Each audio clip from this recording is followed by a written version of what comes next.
प्रभु में आज्ञाकारी बनने से ही हमारे इस धरती की आयु पर हमें जो मिला हुआ आज्ञा मानने के लिए अनुग्रह हमें मिलेगी। तो हमें प्रारंभ में ही प्रभु का आज्ञाकारी बनना है।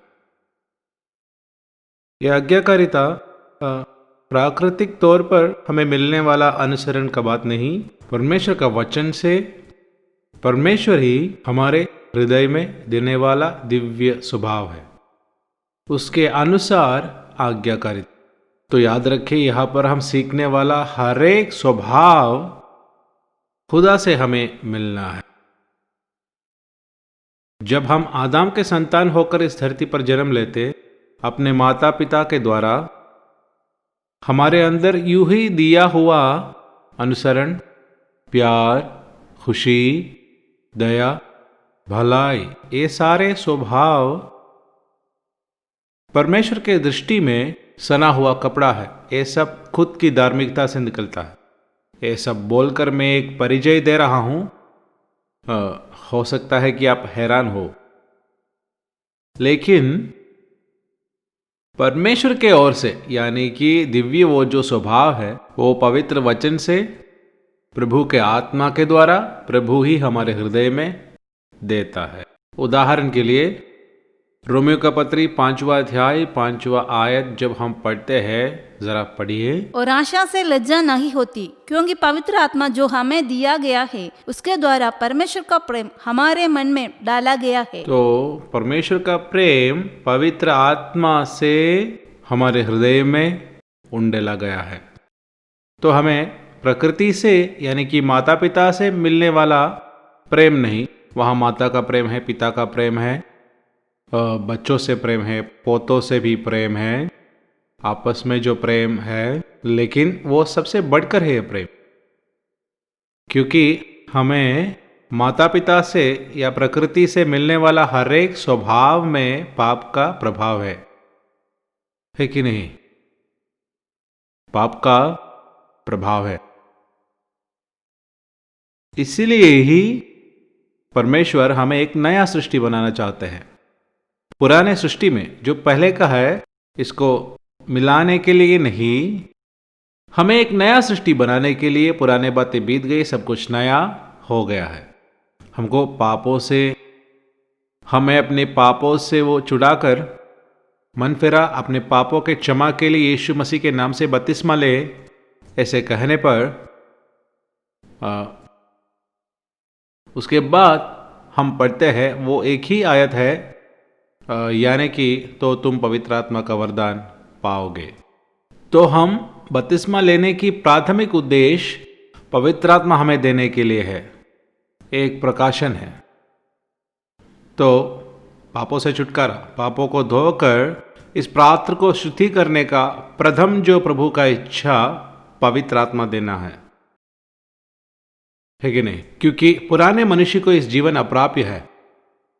तो आत्मा में, आत्मा के भरपूरी और आज्ञाकारिता में जीने वाले जीवन में ही इस स्वभाव में आने का प्राप्ति होकर यह स्वभाव मिलेगी। इसलिए गलातियों के पत्री में हम इस प्रकार पढ़ते हैं, आत्मा के अनुसरण में चलो तो तुम शरीर की लालसा को ना करेंगे। और इस प्रकार आत्मा के अनुसरण में चलने वाले पर आत्मा के फल प्रेम, आनंद, शांति, धीरज, कृपा, भलाई, विश्वास, नम्रता और संयम, ये सब दिव्य स्वभाव है। बस उतना ही नहीं, जो भी स्वभाव है संसार की लालसा के नाश को छोड़कर दिव्य स्वभाव, प्रभु में जो भी स्वभाव है वो सब हमारे अंदर देता है, हमें दिया जाता है आत्मा के अनुसरण और भरपूरी में एक जीवन में, है कि नहीं? उसके बारे में हमें ज़्यादा सीखना है। मैं इस सीख के द्वारा हर समय में मैं सिखाता हूँ। तो आत्मा के अनुसरण में नहीं चले तो इस स्वभाव में आने के लिए हमें नहीं होंगे। तो हमारे इस पात्र हमारा नहीं है, ये मेरे लिए एक प्रकटीकरण है। परमेश्वर ने सृष्टि की प्रभु ही छुड़ाया है, ऐसा है तो ये उनका पात्र है। पाप में यूं हुआ, इस पात्र हमारा बना दिया। तू परमेश्वर के जैसा बनेगा, हमारा इच्छा है ना, जट की अभिलाषा, आंखों की अभिलाषा, जीविका की घमंड, वहां प्रभु का आज्ञा का उल्लंघन। इसलिए अनुसरण या आज्ञाकारिता का विषय बहुत महत्वपूर्ण विषय है। तो आत्मा के अनुसरण में जीने पर ही दिव्य जो स्वभाव है, पवित्र लोग हम बनते हैं। मन फिराना आवश्यक है, पाप क्षमा के लिए बपतिस्मा आवश्यक है, लेकिन मसीह से जुड़ना है तो आत्मा में ही वो हम कर पाएगा। इसलिए तुम पवित्र आत्मा का वरदान पाओगे। तो आत्मा पाया, अन्य भाषा भी पाया, लेकिन आत्मा के अनुसरण में नहीं चले तो फायदा नहीं। ये मेरा जीवन का पराजय था, मुझे पता नहीं था। शायद आप सभी से ज्यादा आत्मा स्नान की शक्ति को मैंने पाया हूं, घंटों तक अन्य भाषा में आराधना किया, लेकिन इस आत्मा को दिया हुआ, इस आत्मा मुझ पर आया वास करने के लिए, ये नहीं जानता था। आत्मा वास करके आत्मा में अनुसरण, यीशु मसीह ये बात हमें दिखाता है। आत्मा में भरपूर होकर यॉर्दान छोड़कर चलता है, आत्मा उन्हें जंगल की ओर ले जाता है कि नहीं? पवित्र आत्मा के विषय में, उसके बारे में ज्यादा हम सीखें। आज्ञाकारिता, उसके प्रारंभ में मैं पढ़ने वाला वचन पहला शमूएल 15वां अध्याय 22वां आयत। पहला शमूएल 15वां अध्याय 22वां आयत। क्या यहोवा होम बलियों और मेल बलियों से उतना प्रसन्न होता है जितना कि अपनी बात माने जाने से प्रसन्न होता है? सुन मानना तो बलि चढ़ाने से, कान लगाना मेढ़ों के चर्बी से। तो हमारे बलियों, हम चर्च में आते हैं, उपवास की प्रार्थना रखते हैं, कुछ भले काम करते हैं, दशमांश देते हैं, भेंट अर्पण देते हैं, गरीबों को देते हैं, सेवा मंडल में जाते भी होंगे, है कि नहीं?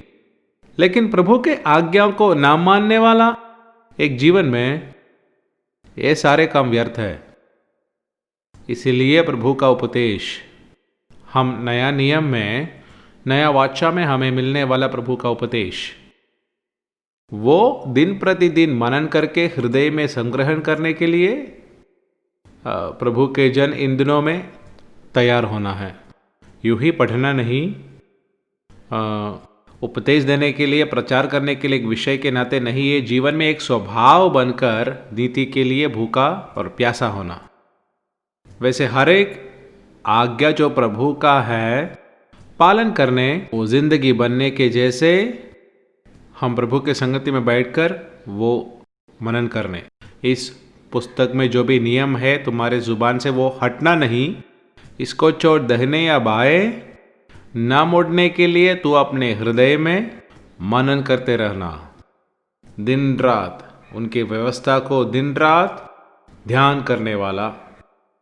तो उस जीवन की ओर कदम रखने से ही हम प्रभु के उपदेश के अनुसार जीवन बिता पाएंगे। वो हम आज्ञाकारिता के उस अनुभव में लाते नहीं तो यह हमें यूं सिखाता है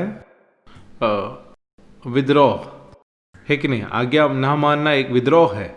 वो सुकुन विचारने जैसा पाप, हट करना, मूर्ति पूजा, कुकर्म है।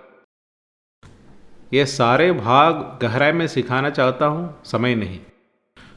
शाऊल के जीवन के बारे में, वहाँ शाऊल को एक आज्ञा दिया अमालेकियों को नष्ट करना। वो थोड़ा बहुत तो किया, लेकिन अच्छी चीज़ों को रख लिया, राजा को भी जिंदा रखा।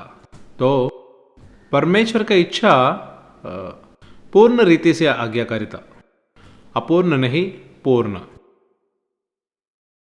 इसके लिए हमें प्रार्थना करना है, मांगना, अपेक्षा, ढूंढना, खटखटाना, ये सब इस बात हमारे जीवन में पूर्ति होने के लिए पूरी होना है।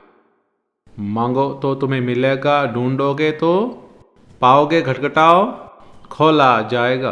वो हमारे आर्थिक विषयों में नहीं, आत्मिक जो स्वभाव हमें मिलने के लिए है, ये उपदेश सारे मत्ती सुसमाचार 5, 6, 7 अध्याय में, 7वां अध्याय में जब वो दिया है, वो भावनिक तौर पर नहीं है कि नहीं। प्रभु जब सिखाने पर 6वां अध्याय में जब आते हैं, कोई भी चिंता करना आवश्यक नहीं है, ये सब जातियों का चिंता है। लेकिन प्रभु के संतान पहले उनके राज्य, धार्मिकता, राज्य बोले तो उस देश का आज्ञा है। राज्य पढ़ने पर बस राज्य वैसे ही पढ़ के गया, लेकिन राज्य देश का एक नियम होता है कि नहीं। देश को संविधान है, देश में जीने के लिए जो रीति रिवाज है वो प्रभु के आज्ञा के द्वारा हमें दिया हुआ है, उपदेश के रूप में। वो हमारे भीतर जीवन के आत्मा के प्रमाण के रूप में लिखकर जब जिंदगी बनता है, तभी हम वास्तविक तौर से राज्य में जीते हैं, परमेश्वर के राज्य में जीते हैं। हमें पवित्र वचन के रूप में इसे लेना है, यानी कि इस आज्ञाकारिता में अगर हमें आना है, जैसे मैंने बताया, प्रभु की आज्ञा को ना मानने वाला एक जीवन उनके राज्य में नहीं है कि नहीं। हम लेने वाला फैसला और ये बपतिस्मा, ये सब हमें वास्तविकता पर लाते नहीं हैं। तो ये बपतिस्मा से एक संदेश हमें मिलता है, मसीह के साथ मरकर गाड़ कर उस पुनरुत्थान में, जीवन के नएपन में, नए जीवन में चलने के लिए आपस में वाचा है प्रभु से, है ना। एक पति और पत्नी, उनके बीच जो वाचा वो लोग बांधने पर पति के साथ जीने के लिए है। फिर पुरानी जिंदगी नहीं, अपने पिता के घर में नहीं जाते, अपने पति के घर में रहकर उनके अनुसार एक जीवन बिताने के लिए। ये एक उदाहरण के तौर पे मैं बता रहा हूँ, ये महत्वपूर्ण बात है कि नहीं। हम मसीह से जुड़ने के लिए बपतिस्मा लिया है तो जैसे मसीह लिया वैसे जीने के लिए है, नहीं तो वो संगति नहीं। तो हम सुनने वाला वचन थिस्सलुनीकियों का पत्री, पहला थिस्सलुनीकियों 2 अध्याय 13वां वचन। इसलिए हम भी परमेश्वर का धन्यवाद निरंतर करते हैं कि जब हमारे द्वारा परमेश्वर के सुसमाचार का वचन तुम्हारे पास पहुंचा, तो तुमने उस मनुष्यों का नहीं परंतु परमेश्वर का वचन समझकर ग्रहण किया, और वो तुम्हें जो विश्वास रखते हो प्रभावशाली है। प्रभु का वचन के रूप में ही हमें वो ग्रहण करना है, यूं ही सुनना नहीं।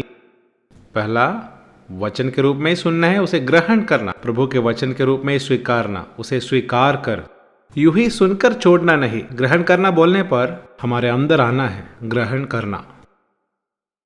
मार खाना दर्द है, और चढ़ी बस दिखाना नहीं, मार खाने पर असर पड़ता है। वैसे ही वचन सिर्फ सुनते नहीं, वचन हम पर काम करना है, वो भीतर प्रवेश करना है, उसे वहाँ संभालना है। यहाँ हम पढ़ते हैं, विश्वास रखने वाले तुम में जो प्रभावशाली, वो एक शक्ति है। एफेसियों और कोलोसियों के पत्री में प्रभावशाली एक शब्द है। विश्वास करने वाले में, विश्वास रखने वालों पर प्रभावशाली, उनका शक्ति का महत्व वो कहाँ से मिलता है? वचन से। हम ताली बजाकर आवाज करने से वो नहीं मिलता, प्रभु का वचन अंदर आकर वो प्रभावशाली बनना है हमारे भीतरी आत्मा में। तो हर कोशिका में प्रभावशाली होने पर वचन को हमें पाने का है, तभी इस आज्ञाकारिता के ओर हम आ पाएंगे। वो वचन हमारे अंदर होगा, तब आज्ञाकारिता एक प्रयास नहीं है, वह एक भोज नहीं है ना। यूहन्ना का पत्री में हम पढ़ते हैं, प्रभु के आज्ञाएं, बच्चों प्रभु के आज्ञाएं भोज भरी नहीं। तो हमारे भीतरी आत्मा में प्रभु के आज्ञाएं, उनके उपदेश जीवन बनने पर, वो प्रभावशाली होने पर हमारे अंदर जो वास करता, पाप के प्रमाण को जीतने का शक्ति मिलता। पाप के प्रमाण हमारे अंदर वास करते हैं, हम पढ़ते हैं रोमियो के पत्री 7वां अध्याय में। वो पाप इतना प्रभावशाली है तो, है ना, हमें पाप के ओर खींचने का शक्ति है, तो परमेश्वर का वचन हमारे अंदर है तो कितना शक्ति होगा, है ना। तो वो वास करना है, तो भी इस आज्ञाकारिता में हम आ सकते हैं। वास करना है तो समय बिताना है, वचन का ध्यान करना है, वचन अंदर लेना, उस वचन अंदर ग्रहण करना है, वचन जीवन बनने तक। ऐसा एक प्रभावशाली, याद रखें हमारा जीवन प्रभावशाली है हम पर। ये जीवन का एक भाग है रक्त। रक्त प्रभावशाली है हर कोशिका में। मृत्यु का समय में बहाव बंद होता है, वैसे ही सांस, ये रक्त लेने वाला जीवन, हम सांस लेने पर बड़ा अद्भुत काम शरीर में होता है। ये सांस लेने पर हम जो वायु लेते हैं ऑक्सीजन, वो ऑक्सीजन ये रक्त को हर एक कोशिका में, इस शरीर के हर छोटे छोटे कोशिका में वो पहुंचाता है। वो है प्रभावशाली का मतलब। वैसे ही मसीह के वचन से मिलने वाला जीवन आत्मा में, हमारे आंतरिक मनुष्य में, हमारे शरीर में, हर एक भाग में प्रभावशाली होने पर ही वचन आज्ञाकारिता बनता है। नहीं तो आज्ञाकारिता असंभव है, लिखकर करने वाला बात नहीं है ना छूना ना चखना, ये बात नहीं है। प्रभु का वचन इस रीति में जीवन हम पर प्रभावी बनकर उस प्रभाव की शक्ति से इस पाप संसार और शैतान को जीतने का एक शक्ति हम पर मिलता है। वो ही हमें आज्ञाकारिता में लेकर आता है। एक बड़ा समर्पण हमें होना है वचन के लिए, वचन के सामने नम्र होना है। वो हमारा समर्पण है। वो परमेश्वर के संगति में प्रार्थना करना है, परमेश्वर पिता वचन के अनुसार जीने के लिए, वचन के अनुसार जीना सहायता करना। हमारे अंदर जो चाहत के, इच्छा के अनुसार ये पूरी होता है ना। तो वो इच्छा हमारे अंदर नहीं है तो रोटी के लिए जो भूख नहीं, पानी के लिए जो प्यास नहीं, प्रभु के वचन के लिए एक भूख और प्यास, ये जीवित एक व्यक्ति पर ही भूख और प्यास होगा। हम जानते हैं शरीर जब तंदुरुस्ती में है, कोई भी हमें मारकर खाना खिलाते नहीं, है ना, पानी भी वैसे पिलाते नहीं, क्योंकि हमारे अंदर जीवन है, वो मांगेगा। लेकिन बीमार पड़ने पर चुटके में हमारे भूख, उसमें एक रुकावट आता है। उसका कारण हमारे शरीर में बीमारी, नहीं तो जगह पर रोग का अवस्था। किसी को वचन पढ़ने का मन नहीं तो वो एक आत्मिक बीमारी है, अनेक कीड़ा है, बीमारी है ना। कीड़ा होने वाला एक को, बच्चा हो या बड़ा हो, कीड़ा होने पर भूख नहीं, है ना, तो उसे बाहर निकालना है। इसलिए पुराने लोग अदरक की दवाइयाँ ये जो बच्चों को देते थे, कोई रुचि नहीं है। क्रूस का वचन हम सबको हमेशा मिलना चाहिए। ये मिलने पर ही बाहरी चीज़ें सारे निकाला जाएंगे, काट कर निकालेंगे, है ना। वैसे ही जो मैंने याद कराया, बीमारी, मृत्यु के बाद भी भोजन नहीं। एक आदमी बपतिस्मा लिया, संगति में आते हैं, लेकिन उसको वचन पढ़ना नहीं, यूं ही पढ़ के छोड़ते हैं। ऐसा है तो चौकस रहना, क्या वो नया जन्म पाया है? वास्तव में नया जन्म पाया है, एक नया संतान उत्पन्न हुआ है। और क्या वो मरा है? हमें पता है भोजन खाता नहीं तो पानी कुछ दिन के लिए नहीं पीते तो सब खत्म होगा। तो शरीर का नियम जैसे ही है आत्मिक नियम, वो भावनिक तौर पर यानी कि प्राकृतिक तौर पर जो भी है आत्मिकता में संबंध है ना, वो एक छाया जैसा है। तो मैं उसमें ज़्यादा नहीं जाता हूँ। कुछ लोग संदेश करके बोलते हैं ऐसे जी नहीं सकता। इसका कैसा अनुसरण करना है? एक कठिन आज्ञा है, मत्ती 5, 6, 7 में आने पर एक कठिन है, सही है, लेकिन जीवन बढ़ाने के लिए हर एक चीज़ें प्रभु ने हमें दे चुका है, सब कुछ दिया है। प्रकृति में हमें सब कुछ मिलता है ना, हम वो इकट्ठा करके तैयार करके खाना है। प्रकृति में सब कुछ है, लेकिन किसी को वो इकट्ठा करना है, बोना है, काटने करके लेना है, दुकान में आना है, फिर लेना है। रसोई घर में तैयार होने से हमें भोजन मिलता है ना, वो खाने पर ही हर दिन हम जीते हैं। इस प्रकार ही हमें आत्मिक जो मंडल में जीवन और भक्ति के लिए सब कुछ पवित्र पिता दिया है, यीशु मसीह को हमें दिया। वह आज पिता के दाहिनी ओर बैठा है, हमारे लिए वाद विवाद करने, हमारे हर एक छोटे बातों को वो जानते हैं। बस इतना ही नहीं, उस यीशु को मरे हुओं में से जिलाने वाला पुनरुत्थान की आत्मा को, उसी आत्मा को हमारे अंदर दिया है। प्रभु में भ्रमण करने वाला उसी आत्मा को हमारे अंदर दिया है, इसका महत्व आपने समझा है? यूं ही आवाज बनाने के लिए नहीं, जीने के लिए आत्मा दिया है। मैं खुलासा बताता हूं, मेरे जीवन के अनेक वर्ष में मैं ये नहीं जाना।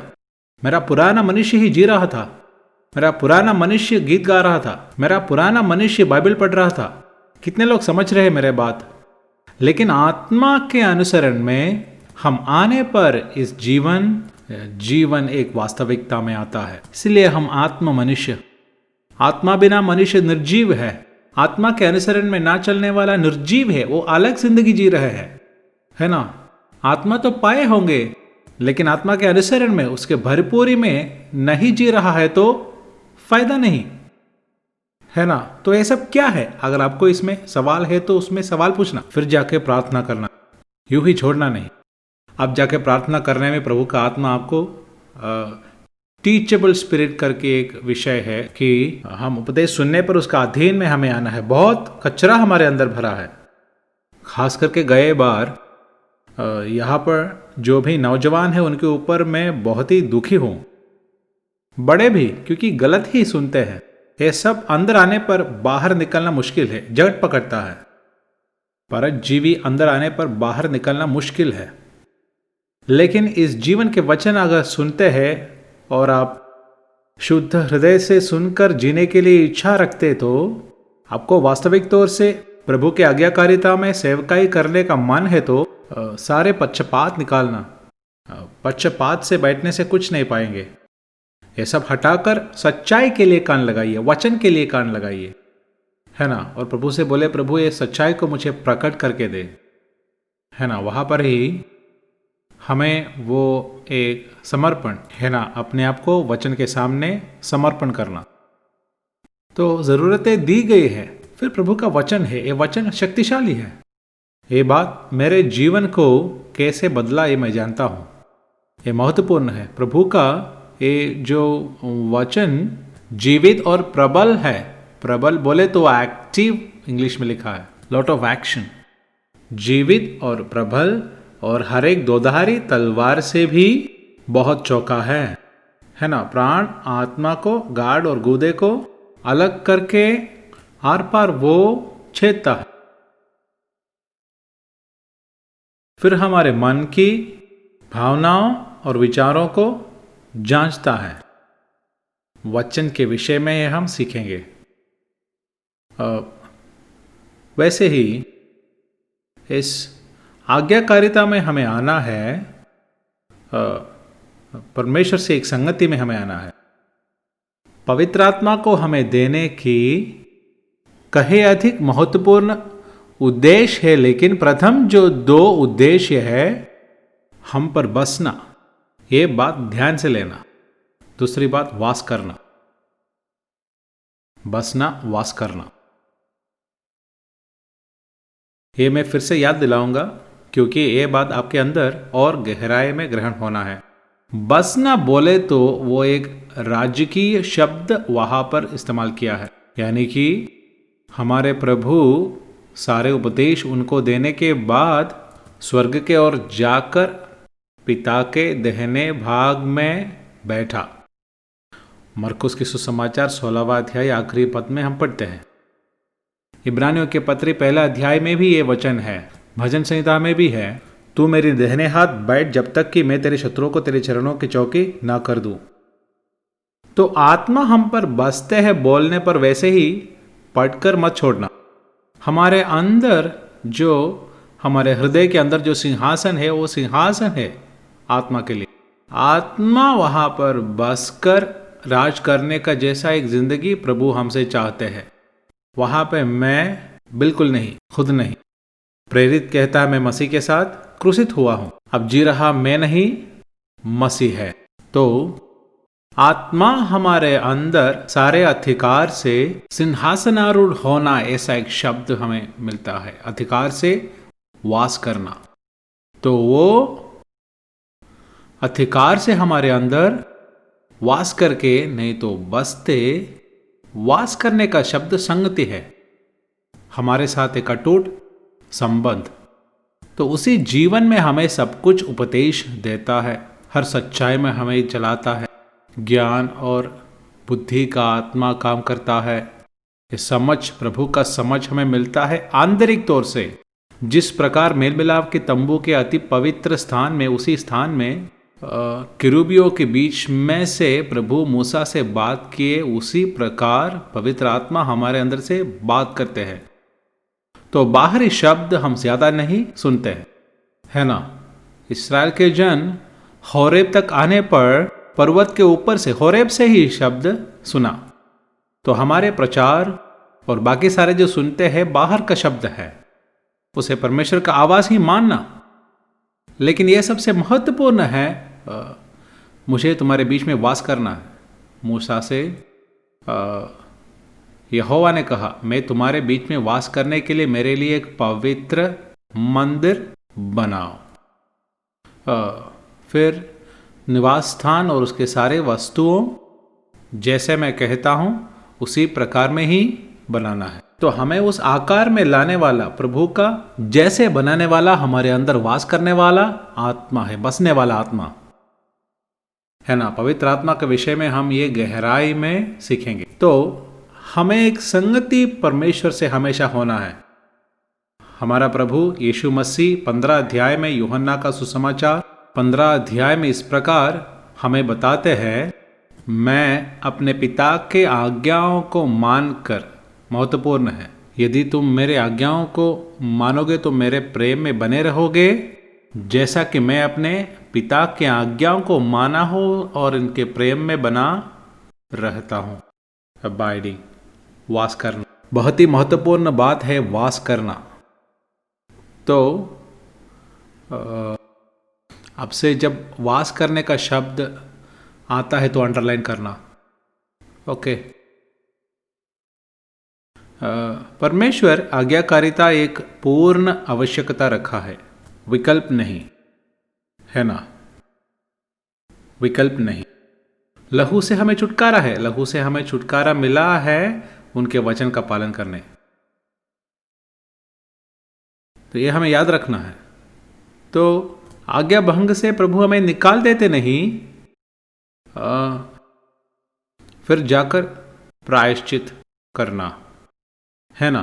बच्चों, मैं तुम्हें लिखता हूं ताकि तुम पाप ना करे। यदि कोई पाप किए तो प्रभु का अनुग्रह पाप करने के लिए लाइसेंस नहीं, प्रभु का अनुग्रह हमें पापों से छुड़ाने के लिए है। पाप से जो स्वतंत्रता, व्यवस्था के लिए नहीं, अनुग्रह के लिए अधीन बनना, वो महत्वपूर्ण है ना। अधीन है तो तुम पाप करते रहेंगे क्या? सवाल है, प्रेरित का सवाल है। मृत्यु में भाग लेने के लिए अगर तुम बपतिस्मा लिया है तो फिर पाप में जिए कैसे? सवाल है। तो हमें छुटकारा दिया है प्रभु का आत्मा से, उस आज्ञाकारिता में, इस प्रभु की आज्ञाओं को मानकर जीने के लिए है। फिर से पढ़ेंगे 15वां अध्याय, यूहन्ना 15, यूहन्ना का सुसमाचार 15। पढ़ने पर बड़े श्रद्धा देकर पढ़ना, हर एक शब्द में प्रभु का उद्देश्य है। 15 का उसका 10वीं आयत जब हम पढ़ते हैं, यदि तुम मेरी आज्ञाओं को मानेंगे तो मेरे प्रेम में बने रहेंगे, जैसे कि मैंने अपने पिता की आज्ञाओं को माना है और उसके प्रेम में बना रहता हूँ। या आज्ञा मानना बोलने पर आज्ञाकारिता है। आज्ञाकारिता का व्यवहारिक रूप है प्रमाण, वो हमारे अंदर लिखा गया है।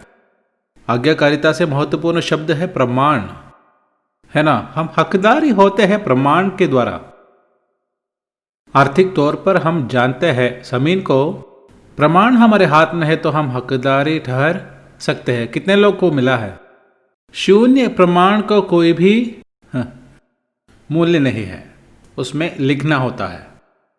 तो हमारे अंदर हृदय के भीतर इस प्रमाण को लिखने पर प्रमाण पत्र बोलते हैं। प्रमाण नहीं बना, प्रमाण लिखकर रजिस्टर करने में ही प्रमाण पत्र, जो हकदारी लिखकर रजिस्टर करने में ही हमें वो टाइटल करके इंग्लिश में शब्द है, हमें वो प्रमाण पत्र मिलेगा, वो प्रमाण बनेगा, तभी हकदार बनते हैं, है कि नहीं। तो वैसे ही प्रभु का वचन हमारे हृदय में लिखा जाना, पवित्र आत्मा से लिखा जाने पर ही हमें वो हकदारी, इस जीवन का हकदारी हमें मिलते हैं, है ना। वो एक प्रयास नहीं है, उसमें कोई भोज नहीं, क्योंकि प्रभु के आत्मा से लिखा गया, वचन अंदर लिखा गया। वैसे ही आज्ञा को मानकर रहने जैसे तुम भी मेरे आज्ञाओं को मानकर मानोगे तो मेरे प्रेम में बने रहोगे, अबाइडिंग। वैसे ही इस आज्ञाकारिता से ही दो बातें मैं आपको समझाना चाहता हूं, ओके। इब्रानियों के पत्री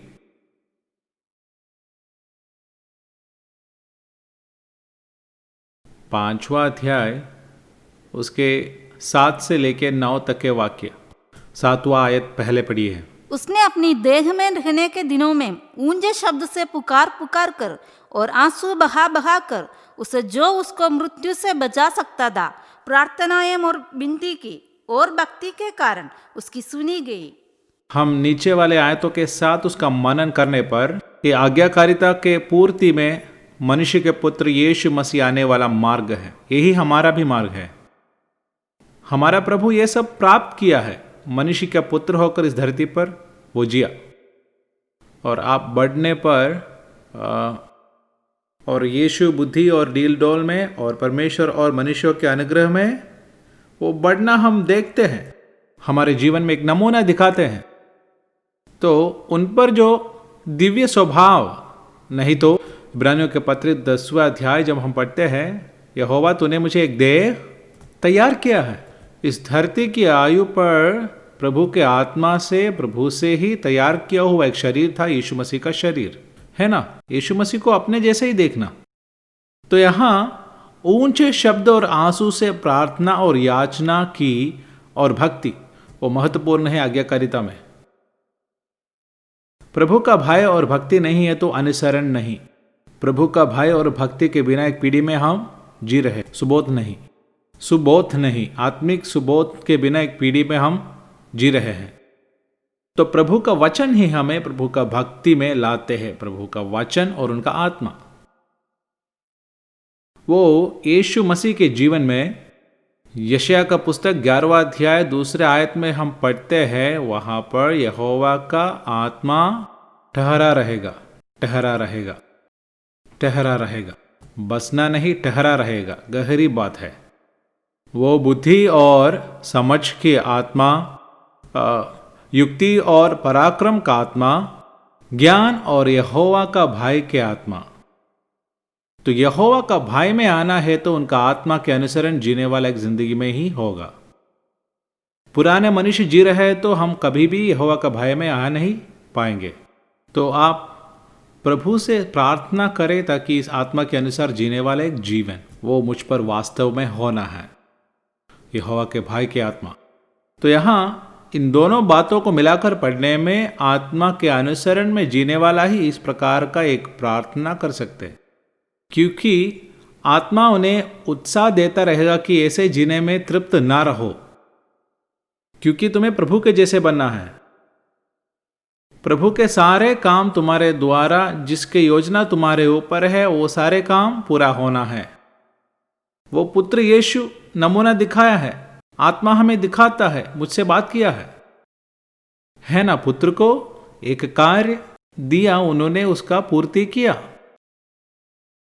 यूहन्ना का सुसमाचार 17वां अध्याय 4 आयत में हम पढ़ते हैं, हे पिता, जो कार्य तूने मुझे करने को दिया पूरा किया। तो हम परमेश्वर से जन्मा एक झुंड है ना। तो हमें भी प्रभु एक कार्य दिया है, तो वो कार्य हम पर पूरा होना है तो आत्मा के अनुसरण में एक जीवन में ही वो पूरा होगा।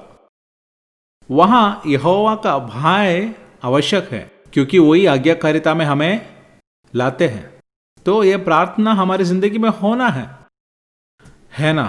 मैं उस सच्चाई पर खड़े होकर बता रहा हूं, उसका आवश्यकता अब भी, आज सुबह भी प्रभु का आत्मा मुझसे बात किया, एक कार्य तुझे सौंपा है, उसके लिए मेरे शिक्षण में ही तू रहना, वहाँ हमें भय मिलता है, प्रभु का भय। वो मनुष्य का भय नहीं, प्रभु का भय, वो मधुर है ना। प्रभु का भय मधुर है। तो उसी के द्वारा ही हमें इस दिव्य जो अनुभव में आने के लिए, आज्ञाकारिता के स्वभाव में आने के लिए मिलता है। भक्ति के द्वारा उत्तर मिला भी। इसी वाक्य हम नूह के जीवन में देखते हैं। तब तक कि अंधे की चीसों पर चेतावनी, चेतावनी को हमें सुनना है, यूं ही पढ़ना नहीं। ओरेकल ऑफ गॉड, वही प्रभु से निकलने वाला वचन। तो यहाँ चेतावनी मिलने पर, वहाँ हम पढ़ने पर भाई के साथ, वहाँ भाई के जो शब्द दिया, अपने परिवार बचाने के लिए एक जहाज बनाया। यहाँ भक्ति के कारण उसका सुनी गई। पुत्र होने पर भी उसने दुख उठाकर आज्ञा माननी सीखी, सिद्ध बनकर अपने सब आज्ञा मानने वालों के लिए उद्धार का कारण हो गया। वो वाक्य आप बार बार मनन करना, है ना। पुत्र होने पर भी उसने कष्ट उठाकर आज्ञा माननी सीखी, सिद्ध बनकर। तो अनुसरण सीखना है, आत्मा हमें सिखाता है। यूं ही हम हठधर्मी लोग हैं, है ना। हम नया जन्म पाए हैं, बपतिस्मा तो लिए हैं, पुराना मनुष्य अभी भी है ना। वही प्रेरित 7वां अध्याय में हमें बताता है, भला करना चाहता हूं लेकिन ना चाहने वाला बुराई, उसका कारण पाप मुझ पर वास करता है। इसलिए हम पाप अभी भी करते हैं। लेकिन वो पाप, हट करना, रिबेलियन, ऐसा एक शब्द बाइबल में, हम इंग्लिश बाइबल में दिखते हैं, है ना। वो एक आत्मा का काम होता है। आज्ञा भंग में अब प्रभावशाली आत्मा। तो हम वचन देने पर कोई बोलता है ऐसा जी नहीं सकता, ये वो खुद नहीं बोल रहा है, उसके अंदर जो प्रबल आत्मा है, कई प्रकार का आत्मा का प्रभाव है ना। भय का आत्मा है, डर का आत्मा है, फिर मिस्र का स्पिरिट ऑफ इजिप्ट है, मिस्र देश का, मिस्रैम का प्रभाव, बीमारी का आत्मा है, आमीन, आज्ञा भंग का आत्मा है। तो हमारे अनेक पाप के स्वभावों को पीछे काम करने वाला एक आत्मा है। मैं एक 20 अलग आत्मा के बारे में एक नोट बनाया हूं। जैसे बीमारी की आत्मा है, आज्ञा भंग में काम करने वाला आत्मा, जैसे भाई के आत्मा बोलने जैसे स्पिरिट ऑफ जेलसी, जलन की आत्मा, ये सब बाइबल में है। तो हमारे ये सारे बुरी आदतों के पीछे एक आत्मा काम कर रहे हैं। उस मंडल उसका हाथ में, उसका अधीन है ना। तो आज्ञा भंग बोले तो खास करके प्रभु के वचन के खिलाफ, इसलिए दुरुपदेश सारे अब निकल आते हैं, लोग उसे स्वीकार लेते हैं। वो सही एक आत्मा में नहीं होता। मेरा कहना दुष्ट आत्मा से ग्रसित जो अवस्था के मतलब नहीं, लेकिन परमेश्वर का वचन मानने से रोकने वाला जो शक्ति। हम जानते हैं वचन बताया, शैतान उनके हृदय से निकाला, ऐसे सुन छोड़ा नहीं, हृदय से निकाला वचन। तो आपको ये वचन मिलता है, आप बाहर निकलने पर ये नष्ट होते तो वो गया शैतान। तो ये बाजार नहीं है, मार्ग के किनारे गिरा बीज। वचन अपने हृदय में संभालना है। हृदय खुला सा है तो हृदय में जो गिरा वचन आसान से शैतान ले जाएगा, है ना। मैं बहुत चाहता हूं कि हृदय के विषय में वो ज्यादा आपको सिखा। तो उसके सब आज्ञा मानने वालों को दुख उठाकर आज्ञा माननी सीखी, सिद्ध बनकर अपने आज्ञा मानने वालों को सदा काल के उद्धार का कारण हो गया। भाई फिलिपियों के पत्री में 2 अध्याय में इस आज्ञाकारिता में आने के लिए मसीह के स्वभाव हम देखते हैं। तो यही होना है हमारे जीवन में। तो याद रखें, दिव्य स्वभाव यूं ही मिलने वाले नहीं, बपतिस्मा लेने पर ही दिव्य स्वभाव नहीं मिलते। आत्मिक यात्रा के द्वारा, प्रभु का व्यवस्था के द्वारा, आत्मा के अनुसरण में चलने वाला एक जीवन में ही दिव्य जो स्वभाव हमें मिलता है। वो मिलने वाला दिव्य स्वभाव हम पर बढ़ने पर ही हमारे जीवन में शांति। तो मन फिराकर बपतिस्मा लेते हैं, ये एक जीवन की यात्रा, आत्मिक यात्रा के लिए शुरुआत कदम कदम बढ़ा के होंगे, शिशु जैसे। लेकिन एक बच्चा उसी अवस्था में रहना, भोजन ज़रूरी चीज़ें मिलने पर वो बच्चा बढ़ते हुए हमें दिखता है, वो बढ़ना। तो आत्मिक बढ़ोतरी के द्वारा इस आत्मिक स्वभाव एक व्यक्ति पर मिलता। यीशु मसीह के जीवन में 6 से हम पढ़ते हैं, परमेश्वर के स्वरूप में होकर भी परमेश्वर के तुल्य मूल्यवान नहीं समझा और दास का स्वरूप लिया, है ना। एक दास बनने से ही आज्ञाकारिता आएगा, है ना। इसलिए मेक मी ए सर्वेंट, हम सब स्वामी होकर जन्म लिए हैं। कितने लोग समझे, प्रभु बन के हम सब जन्मे हैं, है ना। प्रभु का रूप, नहीं तो प्रभु का जैसे तू बनेगा। स्व इच्छा में हम जन्मे हैं, पाप में हम गर्भ में आ गए। तो एक दास बनना है तो एक प्रक्रिया है। छोटा बच्चा भी हाथ पकड़कर चलाने पर वो हाथ हटा देते हैं। मैं खुद चलता हूं। 6 साल का एक लड़का बोला, आज से मेरा गाड़ी चलाने का समय हो गया, चाबी किधर है। फिर उसका एक एक्शन है, वो बस 6 साल का है, गाड़ी चालू करके चलाने का एक्शन। तो हमारे अंदर हम कुछ है करके एक बोध, इसलिए हम गलत करते हैं। मार खाने के डर में आज्ञा बनते हैं, यहां बुलाने से वहां जाते हैं। तो हमारे अंदर ही बना हुआ है हठ धर्म, लेकिन दास बनना पड़ेगा। वह एक प्रक्रिया है, उसके लिए प्रार्थना करना है, मेक मी अ सर्वेंट। शिष्य बोलने पर दास, पैर धोना। यीशु मसीह सबके लिए दास है, सबका पैर धोया। इसलिए प्रभु के राज्य में, स्वर्ग राज्य में यीशु प्रथम। ओके। फिर अपने आप को शून्य किया, एम्प्टीड हिमसेल्फ आउट। बहुत ही बातें हमारे अंदर से निकालना है। मनुष्य के समानता में अपने आप को दीन किया, हम्बल्ड हिमसेल्फ, धीरज, वो स्वभाव नम्र और दीन। मेरा जुआ अपने ऊपर उठाकर मुझसे सीख, क्योंकि मैं नम्र और दीन। यूं ही नहीं मिलता नम्रता, दीनता। जुआ उठाना पड़ेगा, प्रभु का साथ चलना पड़ेगा। उसके लिए प्यासा होना है, भूखा होना है। हर एक दिव्य स्वभाव प्रभु के साथ, मैंने बताया, बाइडिंग, प्रभु के साथ वास करने वाला एक जीवन में उसके लिए एक चाहत रखते हुए नीति के लिए भूखा और प्यासा होना, एक उदाहरण हमें दिया है। तो सारे दिव्य स्वभाव वो चाहने और उसके लिए प्रार्थना और इच्छा करने, आज्ञाकारिता का जीवन शुरू करने में ही ये सारे स्वभाव हमारी जिंदगी में पूरी होता है। तो यीशु मसीह एक दास बना, अपने आप को शून्य किया, एम्प्टीड, है ना, हिमसेल्फ, अपने आप को दीन बनाया। फिर वो क्रूस के मृत्यु तक आज्ञाकारी रहा। मृत्यु, हाँ, क्रूस की मृत्यु भी सह ली। तो आज्ञाकारिता is a life of sacrifice. Okay. बाकी सब झूठा है, उसके लिए जीवन भी देने तक वो ही हम अपने आप को त्यागना, हमारी इच्छा के लिए जीते नहीं, है ना। फिर से वचन से और आत्मा से होने वाला एक कार्य है, उसके चाहत में दिन प्रतिदिन एक जीना शुरू करने में, है ना, उसके और आत्मा देने वाला स्वभाव। तो प्रभु का भाई, नहीं तो यहोवा का भाई, दास, ये सारे भाग तुम मनन करना। इस कारण प्रभु ने उसे अति महान किया।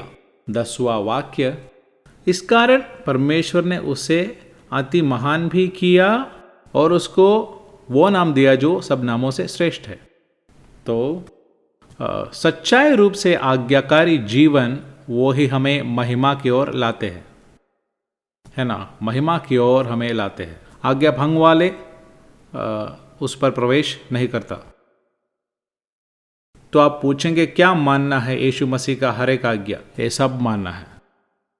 मैं अपने पिता के आज्ञाओं को मानकर उनके प्रेम में बने रहने, जैसे तुम भी मेरे आज्ञाओं को मानोगे तो मेरे प्रेम में बने रहोगे।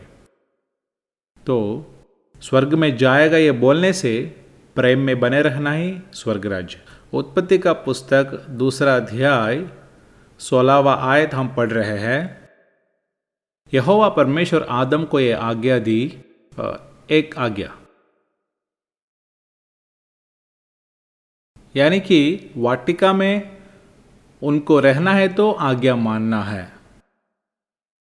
वाटिका बोले तो मैं उसको स्वर्ग स्थान ऐसा एक शब्द में पुकारता हूँ।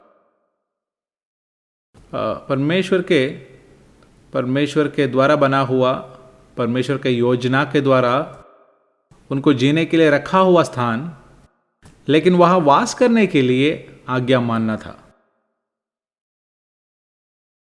प्रभु का उपदेश हमने सुना, मैं अपने पिता के आज्ञाओं को मानकर उनके प्रेम में बने रहने जैसे तुम मेरे आज्ञा मानोगे तो मेरे प्रेम में बने रहेंगे। लेकिन तीसरे अध्याय हम पढ़ने के समय पर वहां आज्ञा उल्लंघन हुआ।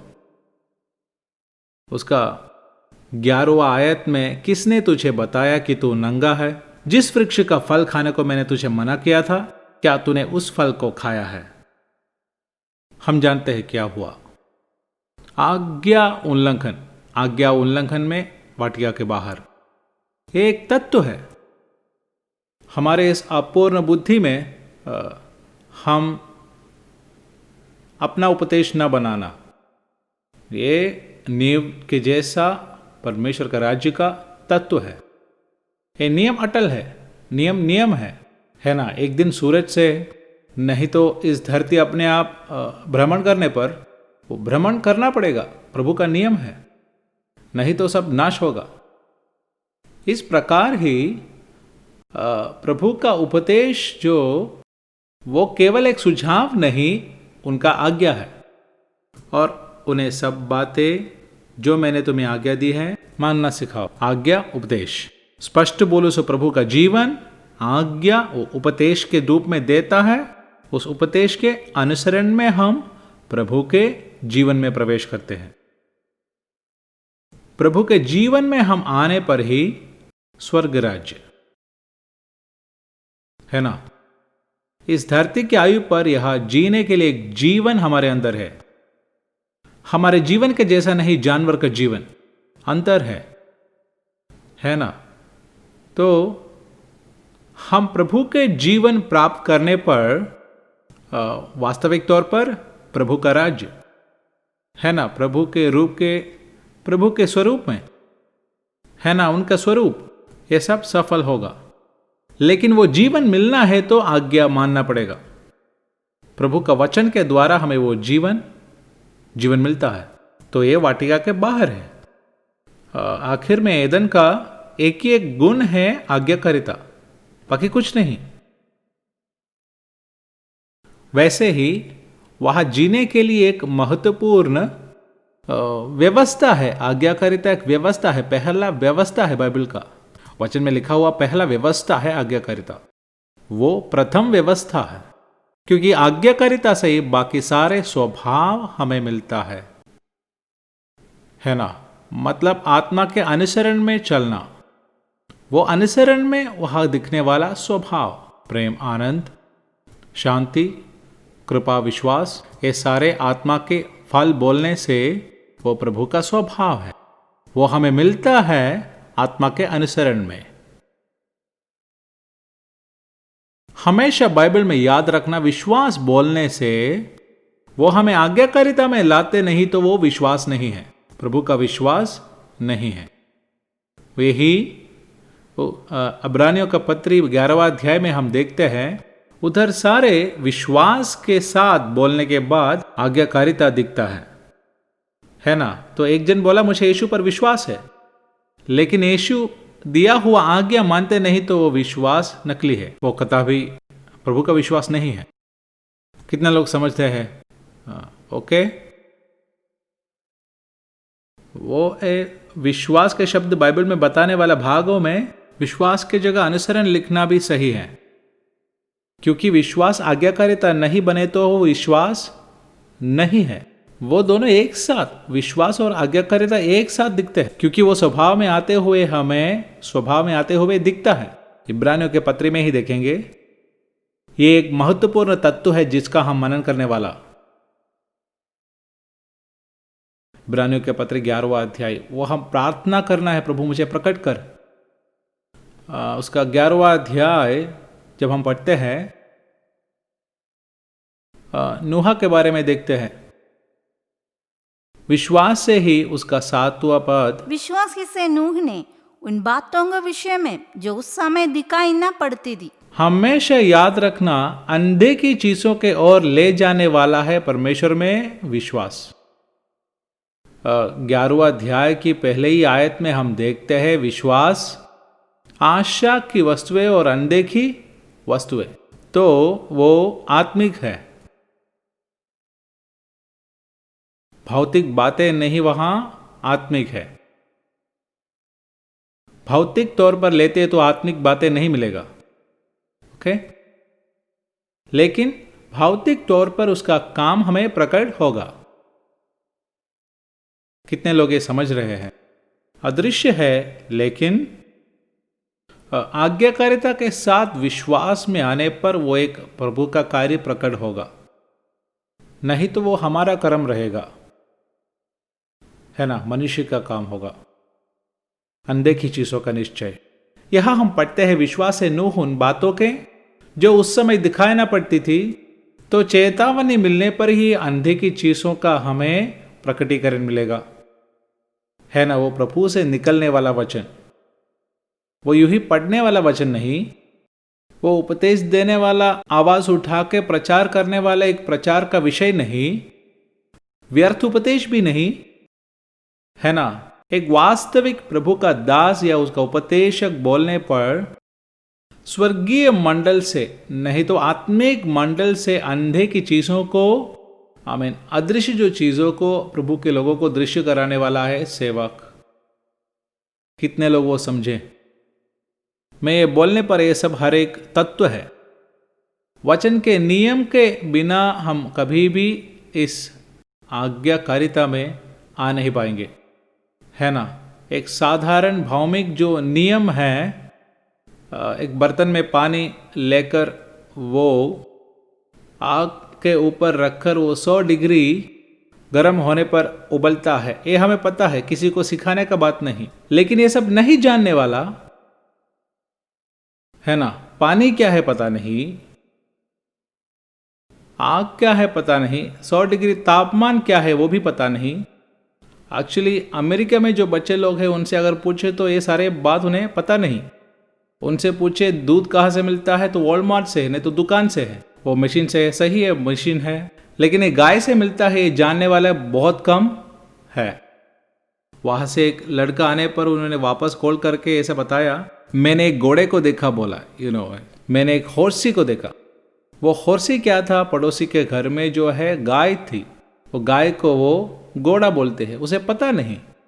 इस प्रकार ही हमें ये प्रमाण सारे पता नहीं तो, है ना, उसका कोई भलाई हम नहीं पाएंगे। कितने लोग ये समझे? भौतिक बातें आसानी से मिलते हैं तो अंधे की, विश्वास से नूह अंधे की बातों पर चेतावनी मिलकर वो पवित्र आत्मा ही हमें बताना है, पाकर वो भक्ति के साथ, भक्ति अपने घराने के बचाव के लिए एक जहाज बनाए, उसके ऊपर मैं आज्ञाकारिता लिखा हूं, है ना।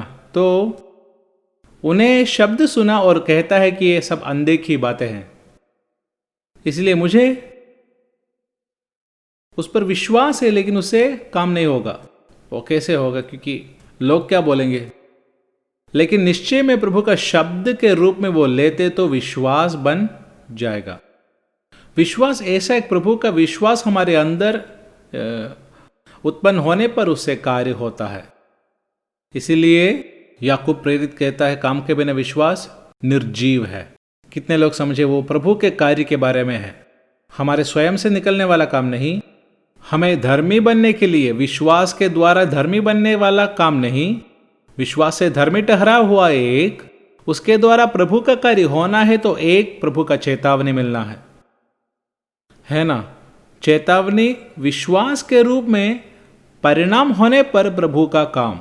यह नोहा तब तक के अंधे की चीजों पर चेतावनी पाया, प्रभु का शब्द सुना, वो वहां पर विश्वास किया करके लिखा नहीं तो भी वो भक्ति के साथ अपने परिवार के बचाव के लिए एक जहाज बनाया, ओबीडियंस, है ना।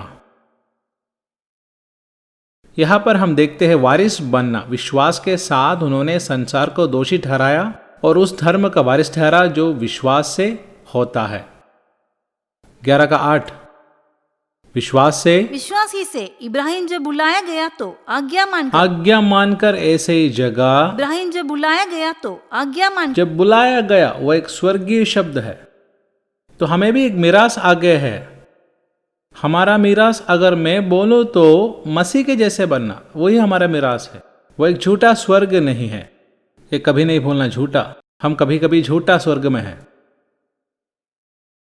हमारे भावना के अनुसार। तो वो सोच हटाकर मसीह के स्वरूप में बनना, यह है हमारा अत्यंतिक लक्ष्य, क्योंकि पिता पुत्र के खोज में है। हमारे स्वर्ग जाना जरूरी नहीं, पिता को पुत्र का जरूरी है, वही उनका इच्छा।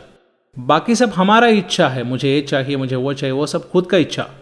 लेकिन प्रभु के इच्छा में हमारा सोच बदल जाते हैं, हमारा रीति रिवाज बदलते हैं, है ना। वही हम परमेश्वर को प्रसन्न करने वाले जीवन में आते हैं। तो यहाँ जब बुलाया गया तो आज्ञा मानकर, आज्ञा माना। ये न जानता था कि मैं किधर जाता हूं, तो वहां आज्ञाकारिता, एक यात्रा। लेकिन प्रभु का शब्द सुनकर वो यात्रा के लिए नहीं निकल रहा है तो विश्वास से कोई फायदा नहीं है।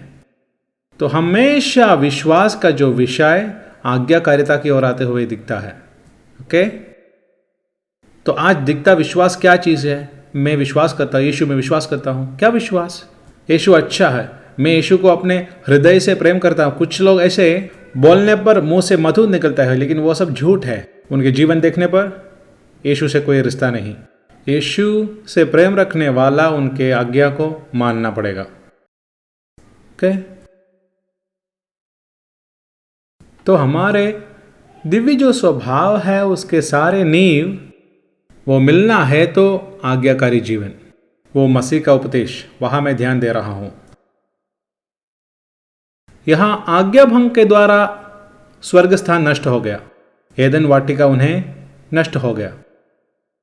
आज्ञा भंग से देखो वे पूर्णता में आने वाले झुंड थे, नीति के नहीं तो जीवन के वृक्ष के फल खाने का था, लेकिन खाया नहीं दिखता।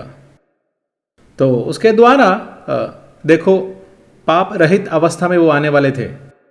तो हमारे जीवन में याद रखना, नया जन्म पाने के बाद यूहन्ना प्रेरित के पत्री में पाप रहित एक अवस्था आते हैं।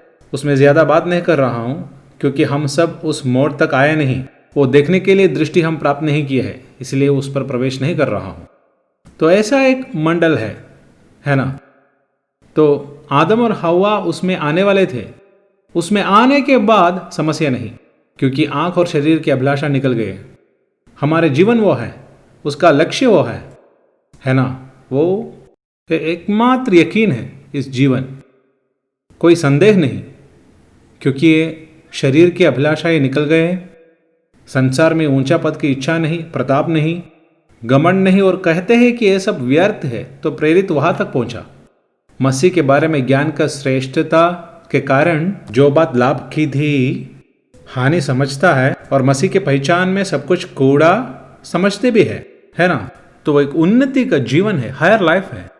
तो ये धरती पर दिखाने वाला जीवन नहीं, स्वर्गीय जीवन, वो बस बेकार जीवन है ना। याकूब को देखे तो जमीन में सोने वाला ही व्यक्ति ही सीढ़ी देखता है, तो उसको दिखा रहा है पत्थर का एक स्पर्श है, इसलिए होगा, है ना। पत्थर लेकर तकिया बनाए हम देखते हैं। पत्थर में हमेशा मैं मसीह को देखता हूं, है ना। दर्शन, मसीह के बारे में एक दर्शन में आने पर ही, एक स्पर्श जीवन पर आने पर ही स्वर्ग के लिए स्वर्गीय दर्शन, वो सीढ़ी हमें दिखता है, मसीह हमें दिखता है ना। हमें वो बताता है, मुझे वो बताया है, तुम जमीन पर पड़ा है, you are an earthly man, है ना। उसी में से यही मार्ग, में ही मार्ग और सच्चाई और जीवन, उस मार्ग के अनुसरण में जीने पर स्वर्गीय जो मंडल में पिता की ओर आएंगे। कितने लोग समझे? ओ हालेलुया। तो पैराडाइज लॉस्ट, एदन नष्ट हुआ, लेकिन इसके बीच में वायदा अभी भी है ना। मनुष्य को प्रभु छोड़ते नहीं। यानी कि तीसरे अध्याय के बाद चौथा अध्याय में बलि लेके आते हुए दिखते हैं। बलि के लिए इंग्लिश में ऑफरिंग का शब्द इस्तेमाल किया है, ऑफरिंग। अपने आप को प्रभु के सामने समर्पण करने के लिए आने का संदर्भ है हाबेल और काइन का बलि, है ना, अपने आप को समर्पण करना। लेकिन काइन पर और उनकी बलि पर प्रभु प्रसन्न नहीं, इसलिए वो प्रभु के संगति से भाग जाते हैं। लेकिन हाबेल और उनके बलि में प्रसन्न हुआ। तो हमारे जीवन, मसीह जीवन परमेश्वर को प्रसन्न करना है ना। ये मेरे प्रिय पुत्र जिसमें मैं, तो मसीह हमारे लिए नमूना है। वो हमारे जीवन के एक बड़ा लक्ष्य बनता है, परमेश्वर को प्रसन्न करने वाला जीवन। तो हम सामान्य तौर पर देखें तो वचन के सच्चाई को ना जानते हुए एक दौड़ है। यहाँ पर कुछ दिखावट होते हैं, लेकिन सच्चाई जानकर सच्चाई में जीने वाले जीवन है मसीह जीवन। कितने लोग चाहते हैं ऐसा एक जीवन, वही हमें अनंत जीवन पर ले आते हैं, है ना। और कोई गोत नहीं है मसीह जीवन। इसलिए सच्चाई जानना है, वो सच्चाई हमें स्वतंत्र करता है ना। तो इसके बीच में है यीशु मसीह, है ना। मनुष्य के पुत्र होकर आकर हमें जीवन दिखाता है। बच्चों, तुम्हारे पुराने मनुष्य सूली पर मरता है मेरे साथ, है ना। वो हम पाप के विषय में थोड़ा और गहराई में हम पढ़ेंगे। मैं सिखाता हूँ पाप से छुटकारा, पाप के लिए मरना, पाप से स्वतंत्रता, ये 3 चीज़ें हमें ज़रूर सीखना है। बहुत ही लोग पाप के छुटकारा तक ही पहुँचा है ना, फिर से पाप करके जी रहे हैं। लेकिन मसीह से जुड़ने, हकीकत में वचन से और आत्मा से उस जीवन की ओर आने वाले ही पाप के लिए मरते हैं। लेकिन यीशु मसीह उसे छुड़ाया है आज्ञाकारिता में। ओके, आज्ञा भंग से जो नष्ट हो गया, यीशु मसीह आज्ञाकारिता से वापस पाते हैं। रोमियो का पत्री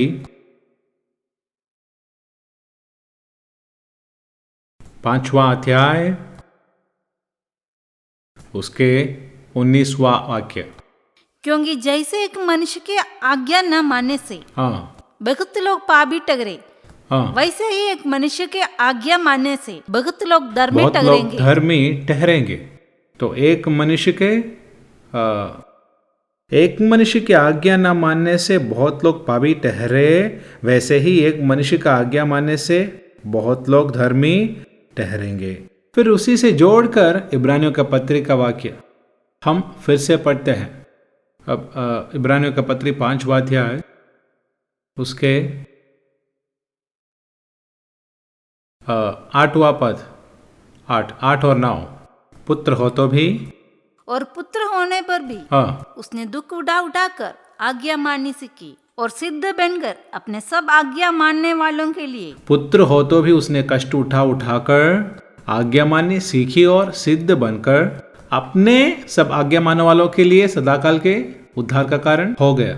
ओके, तो यहाँ हम पढ़ने पर एक के धार्मिकता से 19वां आयत, क्योंकि एक मनुष्य की आज्ञा न मानने से बहुत लोग पापी ठहरे, वैसे ही एक मनुष्य की आज्ञा मानने से बहुत लोग धर्मी ठहरेंगे। वैसे विश्वास से धर्मी ठहराने वाला एक व्यक्ति यीशु के आज्ञाओं को मानकर यीशु जिया जैसे जीने पर ही सदाकाल के उद्धार के कारण हो जाता है। तो विश्वास से धार्मिकता और सदाकाल के उद्धार भी सीखना है ना। विश्वास से धर्मी ठहराना, ये शुरुआत है।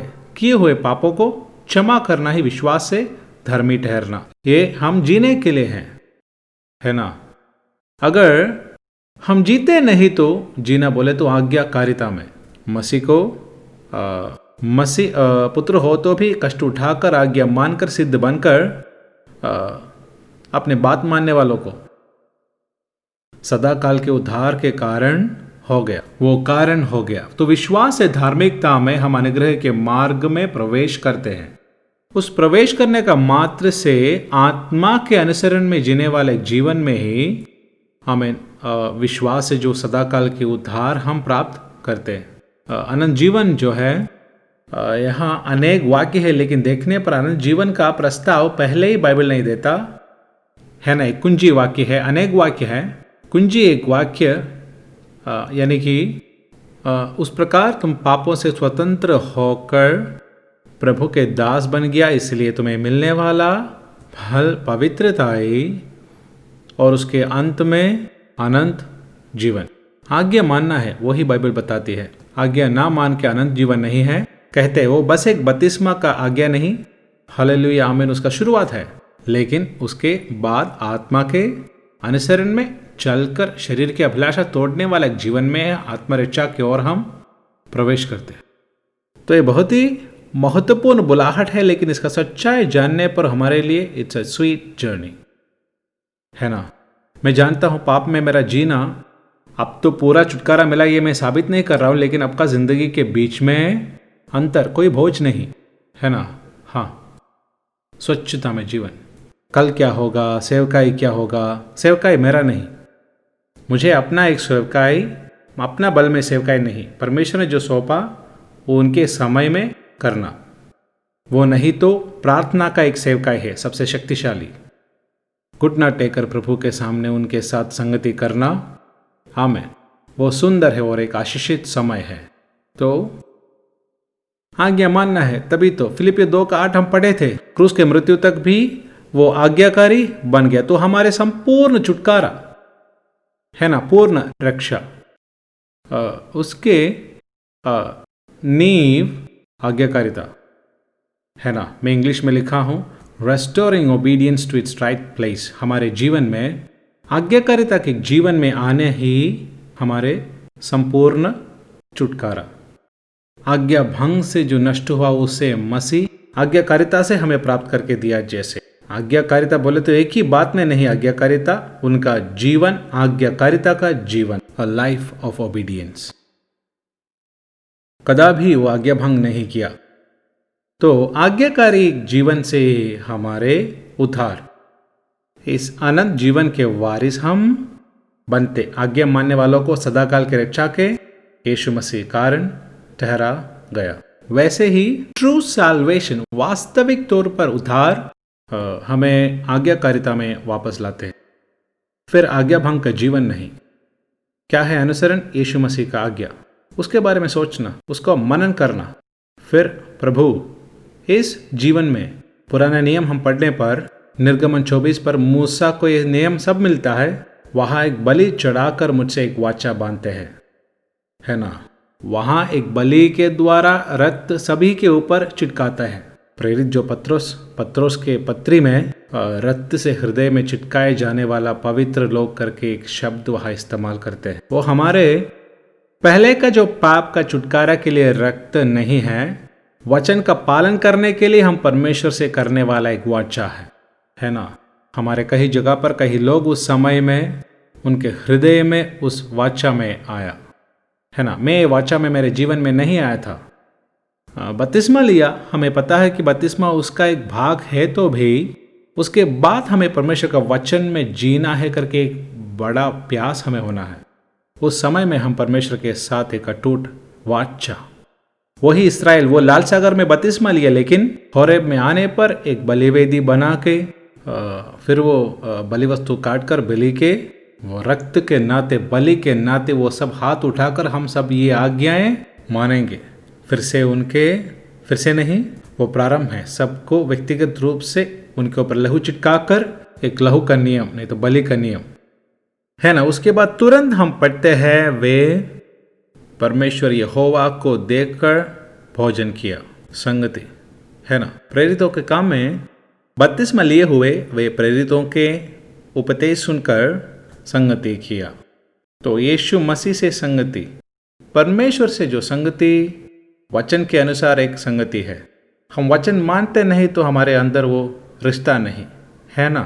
मुझे प्रभु प्रभु पुकारने वाला ही नहीं, मेरा स्वर्गीय पिता के इच्छा करने वाला, है ना। एक बार माँ और भाइयाँ यीशु को मिलने आने पर चेले लोग कहे आपका माँ और भाइयाँ यहाँ हैं। तो मेरी माँ कौन है, मेरे भाई कौन है, मेरे बहन कौन है?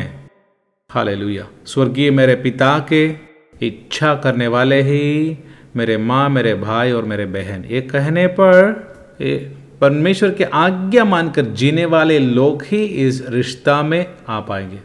जानते हैं संसार में रिश्ताएं हैं, है ना। माता पिता और बच्चे, ये रिश्ता है। बाहर मिलने वाले लोग भी इनको पिता कहते होंगे, लेकिन संपत्ति बांटने पर ही हमें पता चलता है कौन है संतान और कौन है पिता, है ना। तो हमें याद रखना है, पिता के आज्ञा मानकर उस घरोना में, हम जानते हैं नियम के अनुसार वो माता पिता और बच्चे वो माता पिता के घर में रहते हैं, है ना। एक आदर्शी परिवार है तो वे माता पिता के अनुसरण में जीते होंगे, है ना। तो पिता के भवन में, इस भवन का सदस्य हम है, उसमें बड़ी एक मूल्य प्रभु ने डाला है। उसमें, उस भवन में पिता की आज्ञा मानकर वो पुत्र यीशु मसीह प्रभु दिखाया नमूना में हम जीने पर ही आमीन, हम वास्तव में परमेश्वर के घराने के लोग बनते हैं। कितने लोगों समझे, तो हमारी इच्छा से जीने पर कभी भी हम परमेश्वर के घराने के सदस्य कभी नहीं बन सकते हैं। ओके, तब सही उद्धार वो हमें आज्ञाकारिता में, प्रभु की आज्ञाकारिता में वापस लाते हैं। नूह के जीवन की ओर देखने पर पुराने नियम में कुछ उदाहरण मैं वो बताया, परमेश्वर के चेतावनी के अनुसार उसके अंदर वो विश्वास मिला। विश्वास से नूह तब तक की अनदेखी, वो अदृश्य चेतावनी मिलकर, तो अदृश्य ये जो जीवन यानी कि मसीह को पीछा करने का एक जीवन, वो दृश्य नहीं, अदृश्य एक जीवन है। अदृश्य मंडल से हमें वो मिलना है।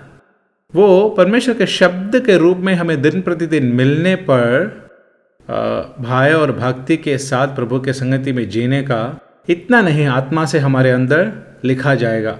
वहाँ नूह भाई और भक्ति के साथ ही परिवार बचाने के लिए जहाज बनाते हैं। तो हमारे ये बनावट बोले तो याद रखना वो विश्वास से है। वो विश्वास कैसे मिलते हैं? प्रभु के वचन से, उनके शब्द के द्वारा।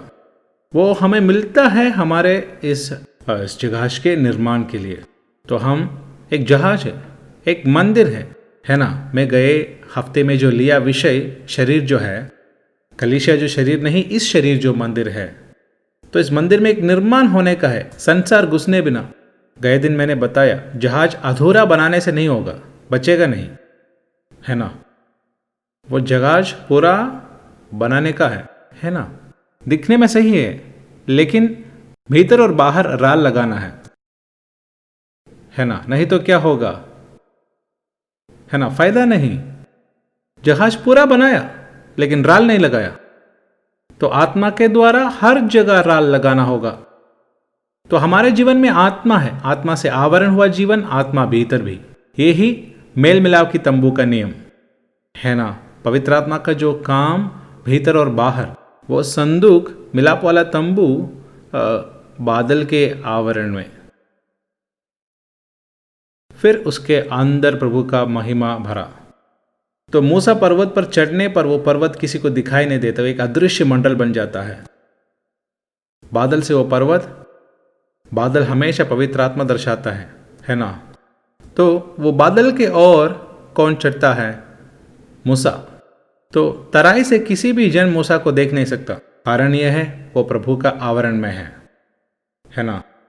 वहां से परमेश्वर का नियम मूसा को मिलता है। ऐसे प्रभु से निकलने वाला वचन, वही नया नियम में हम पढ़ते हैं, गुप्त में देखने वाला पिता, कमरे में नहीं तो कोठरी में जाकर।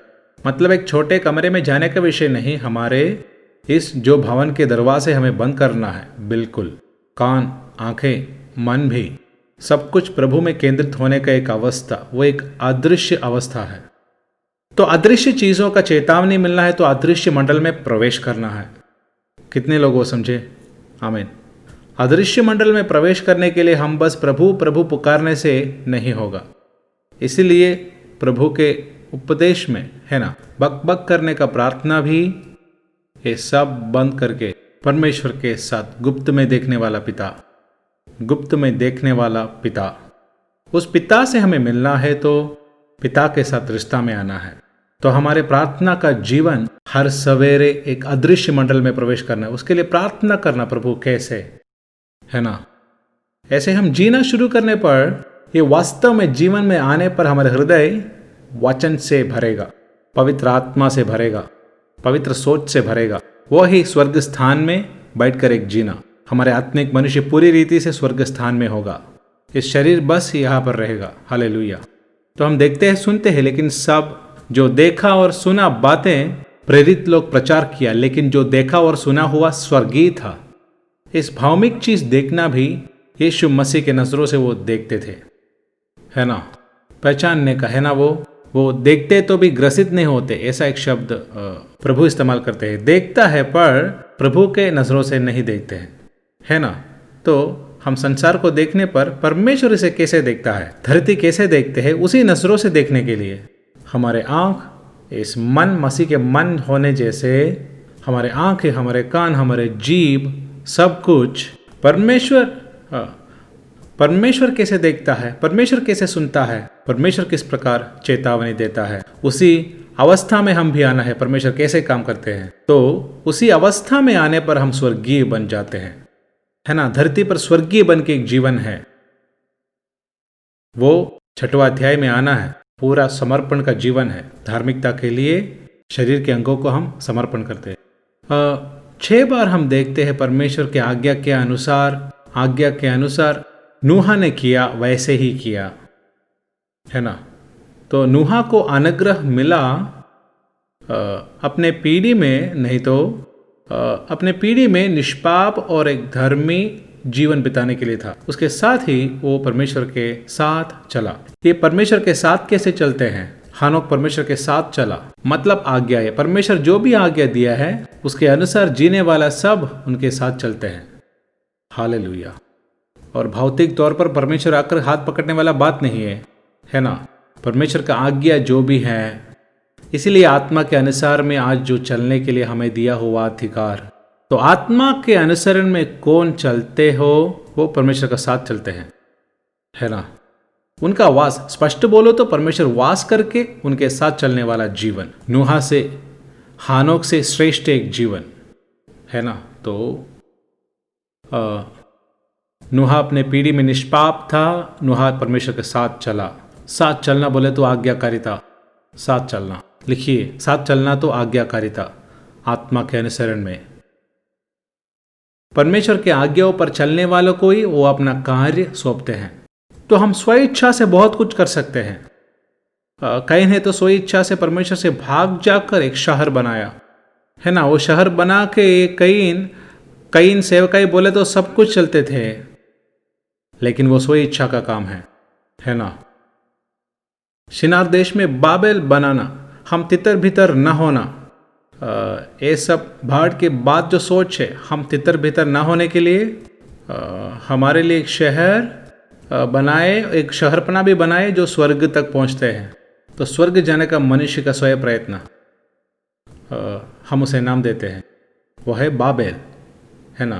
तो सेवकाई सब अच्छा है, लेकिन वो बस नाम के लिए काम हो, तो घमंड है तो, है ना, वहाँ समस्या है।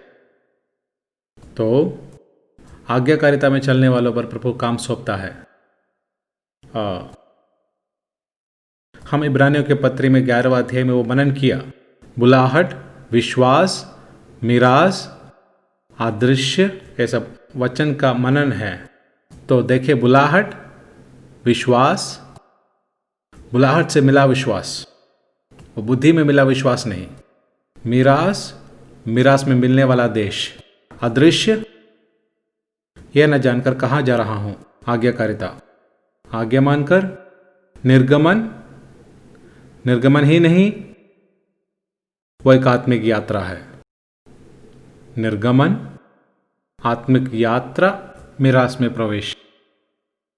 इस्राएल के संतान मिस्र देश से निकले, आत्मिक यात्रा करके दूसरी पीढ़ी मिरास में प्रवेश किया। लेकिन आत्मिक यात्रा ना करने वाला एक झुंड, आज्ञा भंग का एक झुंड जंगल में नाश हो गया। हमारा जीवन है ना, बाहर निकलने से ही नहीं हुआ, हमें आत्मिक यात्रा करना होगा। लाल सागर पार करके गीत गाने से ही नहीं, होरे प्रभु का पर्वत पर आना है, वाणी सुनना है, उसके अनुसार काम होना है ना। प्रभु उनके मध्य वास करता है, परमेश्वर हमारे अंदर वास करने का काम होना है। उसके बाद जो यात्रा में यर्दन पार करके मीरास में प्रवेश करता है। फिर भी रुकावटें हैं, है ना। वो 7 जंगल से यात्रा ये मेरा विषय है। वो मिस्र से कनान तक एक यात्रा है, वो हमारी यात्रा है ना। बुलाहट, विश्वास, मीरास, अदृश्य, आज्ञाकारिता। आज्ञाकारिता कुंजी है। आज्ञा मान के ये न जानते कहा जा रहा हूं, हाँ एक आत्मिक यात्रा। वो आत्मिक यात्रा एक बार अंत होता है मोरिया पर्वत में, संपूर्ण बलि बनता है। संसारी मनुष्य को आत्मिक यात्रा में बुलाहट, निर्गमन, अपना मीरास, अपना आत्मिक यात्रा में भारी एक लकड़ी के झुंड लेकर अपना बेटा मोरिया का पर्वत में जा रहे हैं। वहां अब्राहम का आत्मिकता ही बलि के रूप में समर्पण होता है। वो दूसरा एक विषय है। आत्मिक है बोलने पर बलि का नियम, लौट कर आने पर पुनरुत्थान का भाग है। वो नया जन्म लेने वाले, याद रखना, मसीह पैदा हुआ और बड़ा अपने समय पर सूली की ओर गए। जैसे अपने अंदर मसीह पैदा होने पर उनका बढ़ना हमें क्रूस की ओर ले जाते हैं, क्रूस की ओर ले जाते हैं। वो क्रूस पर हमारे मृत्यु तक, है ना। हम पर पैदा हुआ मसीह बढ़कर हमें उसकी ओर ले जाता। वहाँ मृत्यु के द्वारा पुनरुत्थान, पुनरुत्थान से है स्वर्ग स्थान में बैठने का हमें मीरास मिलता, है ना। जन्म लिया बोलकर गलील की रोटी मच्छी खाने से नहीं होगा। आमीन। क्रूस के और एक यात्रा करने पर मसीह हम पर बढ़ना है ना। वो बढ़ता नहीं तो हम वहीं पर रहेंगे। तो यीशु मसीह में जो मीरास है, निर्गमन विश्वास से, यात्रा विश्वास से, मीरास में प्रवेश करना विश्वास से, लेकिन आज्ञा मानना है कुंजी। आज्ञाकारिता के साथ एक विश्वास में ही वो विश्वास वास्तव बनेगा, वो यात्रा वास्तव होगा। निर्गमन का पुस्तक 15वां अध्याय 26वां आयत। कि यदि तू अपने परमेश्वर यहोवा का वचन तन मन से सुने और जो उसकी दृष्टि में ठीक है वो ही करे और उसकी सब विधियों को माने, तो जितने लोग मैंने मिस्र पर भेजा है उनमें से एक भी तुम पर न भेजूंगा, क्योंकि मैं तुम्हारा चंगा करने वाला यहोवा हूँ। तो ये लोग इस यात्रा में उनको मिलने वाला पहला वाचा है, एक वायदा का नियम है। तो याद रखना, वायदा का नियम है, बड़ी महत्वपूर्ण एक वाक्य है। एफेसियों का पत्र 2 अध्याय में वायदा के नियम से अलग, है ना, आशा रहित, यह है हम अन्य जाति बनने का अवस्था। वायदा परमेश्वर के, वायदा सब नियम के अनुसार, वायदा का नियम, नियम के बिना वायदा नहीं। ओके, बड़ी महत्वपूर्ण इस पीढ़ी में हमें समझने वाला सच है, क्योंकि इस दशा में नियम जरूरी नहीं, सब कुछ विमूल्य, ये सिखाने वाला समय है। लेकिन वचन सिखाने वाला ये बात नहीं है। प्रभु के वायदा के अनुसार रहने वाला एक नियम है।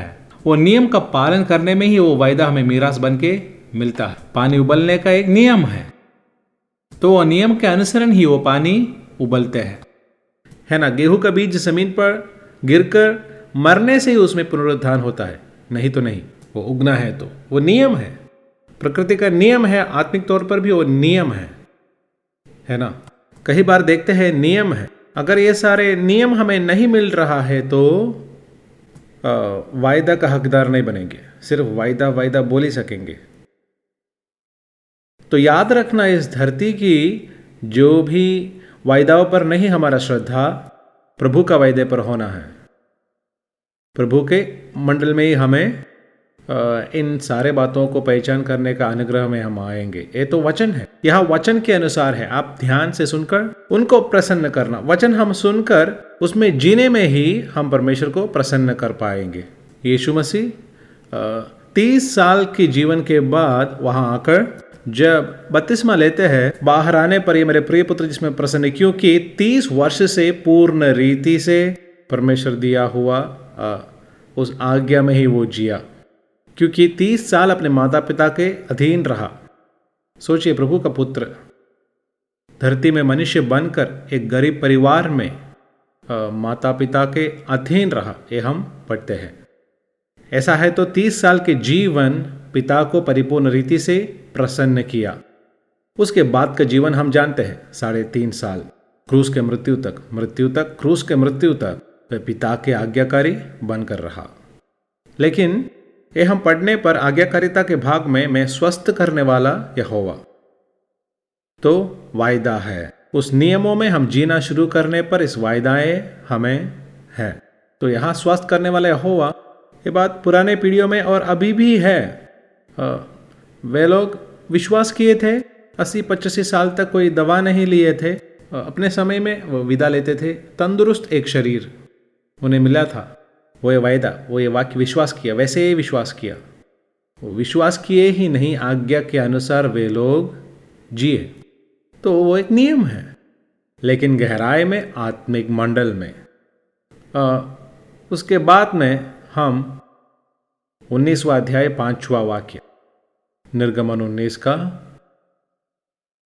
इसलिए अबेदी तुम निश्चय मेरी मानोगे और मेरी वाचा का पालन करोगे, तो सब लोगों में से तुम ही मेरा, तो सब लोगों में से तुम ही मेरा निज धन ठहरेंगे। समस्त पृथ्वी मेरी है, समस्त पृथ्वी तो मेरी है, तुम मेरे दृष्टि में याजकों का, और तुम मेरी दृष्टि में याजकों का वहां राज। भी पवित्र वचन के अनुसार ही ये वायदाएं हमें मिले हैं। तुम निश्चय मेरी मानोगे और वाचा पालन करोगे, निज धन ठहरेंगे, ये वायदा है ना। फिर याजकों का राज्य, पृथ्वी मेरे है, इस पृथ्वी में बसने, इसमें राज करने के लिए याजकों का राज्य। सही योजना ये था प्रभु का, आदम को रखा, ये मतलब परमेश्वर का राज्य धरती पर होना है। परमेश्वर का राज्य पृथ्वी में, प्रार्थना में, तेरी राज्य आए, तेरी इच्छा स्वर्ग जैसे पृथ्वी पर भी पूरी हो। तो परमेश्वर का एक स्वर्गीय योजना है, पृथ्वी और मनुष्य। ये पृथ्वी तो जल जाएगा, लेकिन इसके स्थान में नया, वो नए पृथ्वी में एक पवित्र याजकों के वंश मसीह के साथ ये संभव होने वाला है। लेकिन उसके लिए अगर हम तैयार होना है तो इस बात को पूरी करना है, अपनी इच्छा में जीने से नहीं, इस राज्य के नियम में हमारी इच्छा नहीं। ओके, यानी कि आखिर में इस राज्य कौन, पुत्र प्रभु पिता के हाथ में सौंपेंगे। पहले कुरिन्थी 15 अध्याय की भाग है। देने पर सब में परमेश्वर ही सब कुछ होना, सब में परमेश्वर ही सब कुछ हो, पुत्र आप भी उसके अधीन होएगा। यही परमेश्वर का राज्य, पुत्र आप भी उसके अधीन में, सब में परमेश्वर ही सब कुछ। अब तो स्वर्ग का मंडल में मिखाएल को, गब्रिएल को, बाकी सारे दूतों को अपने मर्जी में कुछ भी नहीं करना है। जो भी प्रभु का इच्छा वो ही करेंगे, वही स्वर्ग राज्य है ना। तो उसका प्रकटीकरण मिला तो, दर्शन मिला तो हम अपने आप में कुछ भी नहीं करेंगे, क्योंकि हम पूर्ण रीति से आत्मा के अनुसरण में आने वाला जीवन तो हमें करने के लिए हर एक भला काम प्रभु ने तैयार किया है। इफिसियों 2 अध्याय में पढ़ते हैं, उसके बनाए हुए हैं, है ना, उसके प्रभु के बनाए हुए भले कामों के लिए हम सृजे गए हैं। वो भले काम हमारे भले काम नहीं है, हमारे सृष्टि नहीं है, परमेश्वर करने वाला काम, हमारे द्वारा होने वाला। हम एक पात्र है, इस पात्र से होने वाला काम। तो ये सारे काम हम अपने आप से तैयार करने का नहीं, वो पहले से तैयार किया हुआ है।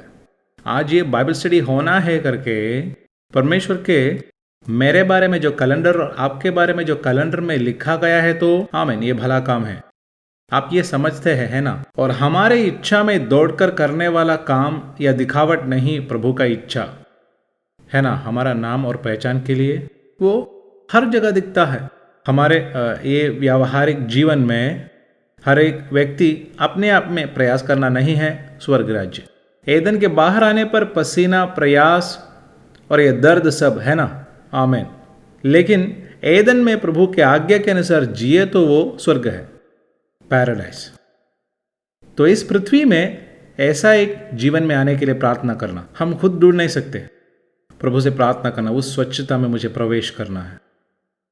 वहां भी आज्ञा मानने वाले कोई उस स्वच्छता में प्रवेश करने के लिए सौभाग्य मिला, सौभाग्य नीचे के वाक्यों में वो है। फिर परमेश्वर उनसे कहते हैं, मैं तुम्हारे मध्य में वास करने के लिए मेरे लिए एक पवित्र मंदिर निर्माण करना।